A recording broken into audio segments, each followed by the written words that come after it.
Well, according to the Washington-based Brookings Institution, China has emerged as Africa's largest trading partner, providing demand for the continent's energy and minerals. Now, China's increased trade, however, has generated considerable controversy both in Africa and the West. In part 3 of my conversation with J. Peter Pham, Vice President and Director, Africa Center at the Atlantic Council, I asked him why some are critical of China when its investments seem to be boosting growth in Africa. China's doing a lot of business, but is it business that's helping Africa? First point. Second point with that, on terms of trade. Yes, China does not have conditionalities on its relationship with African states. It will do business with whoever is in power and seek to gain, even if that goes against the will of the majority of people, in cases of states that are relatively authoritarian or short term. Now, that may lead to short-term gains for China, undeniable. But I would make the argument that in the long term, if you are going to do well, both by yourself and by your partner, one has to have rule of law, one has to have certain political stability, one has to have certain conditions. And so if you're interested in the long-term relationship, there has to be. Now, whether those should be stated as conditions, how one goes about that, I think that's more art than science. But then at the same time, it looks like the African leaders like this status quo as far as engaging with China is concerned. They seem to be looking east, as they say now. So if you were to have a legal framework, would that be to the disadvantage of China, or do you feel like perhaps African leaders may be even unwilling to develop that kind of legal network? As you know, Vincent, Africa has 54 states, each very different. And you have leaders, some more visionary than others, some with a very short time frame in mind. So we have to disaggregate all that. But speaking more generally, I think it's in America's long-term interest to think for the long term. Just a little bit on the Millennium Challenge Corporation, the MCCs.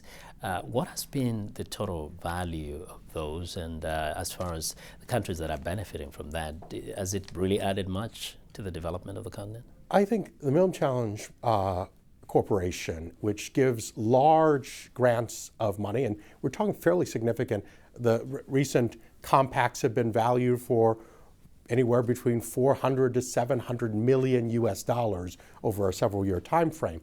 They give countries the opportunity to design their own program to build significant infrastructure that otherwise wouldn't be assisted by conventional aids that will help them make the next jump up.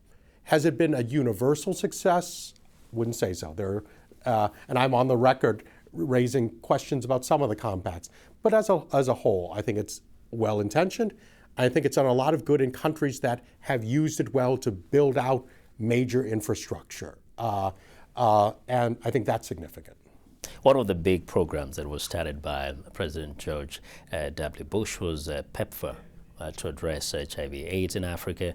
And recently, in his confirmation hearing, Secretary of State nominee Rex Tillerson called PEPFAR, in fact, one of the most extraordinary successful programs in Africa.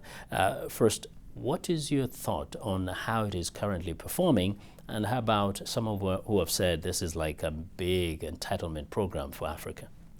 Well, two things. One, it's certainly a success on several. One, of human life. If one values human life, one has to acknowledge the lives are saved. Some 8 million people are alive today in Africa because of PEPFAR. That's a success, and that's one that should be celebrated, acknowledged.